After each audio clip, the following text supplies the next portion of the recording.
मालेगाव स्फोट प्रकरणी 17 वर्षांनंतर आज एनआयए कोर्ट देणार निकाल। साध्वी प्रज्ञा ठाकूर, कर्नल पुरोहितसह 7 जण आहेत आरोपी।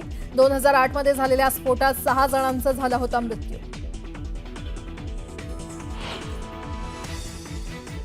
काँग्रेसचे माजी आमदार कैलास गोरंट्याल करणार भाजपमध्ये प्रवेश। मुख्यमंत्री देवेंद्र फडणवीस आणि प्रदेशाध्यक्ष रवींद्र चव्हाणांच्या उपस्थितीत होणार प्रवेश। काँग्रेसला मोठा धक्का।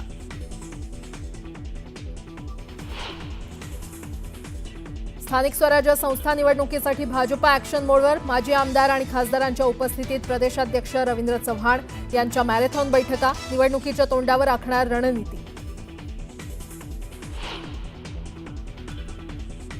उपमुख्यमंत्री एकनाथ शिंदे अचानक दिल्ली दौऱ्यावर। शिवसेना खासदारांसोबत करणार चर्चा। तर आज कोणकोणत्या भाजप नेत्यांची भेट घेणार याकडे लक्ष।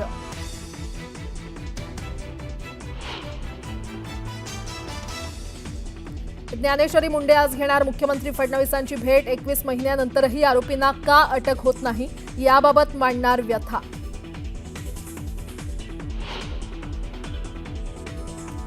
पुणे रेव पार्टी प्रकरणी खडसेंचा जावई खेवलकरची पोलीस कोठडी आज संपणार। मद्यप्राशन केल्याचा अहवाल, तर कोकेनबद्दलच्या अहवालाची अजूनही प्रतीक्षा।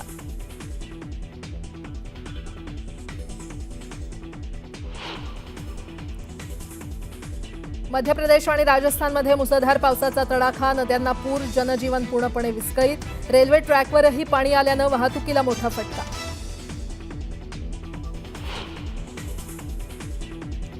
अमेरिकेकडून भारतावर 1 ऑगस्टपासून 25% टॅरिफ लागू। रशियासोबत व्यवसाय केल्यामुळे दंडही वसूल करणार।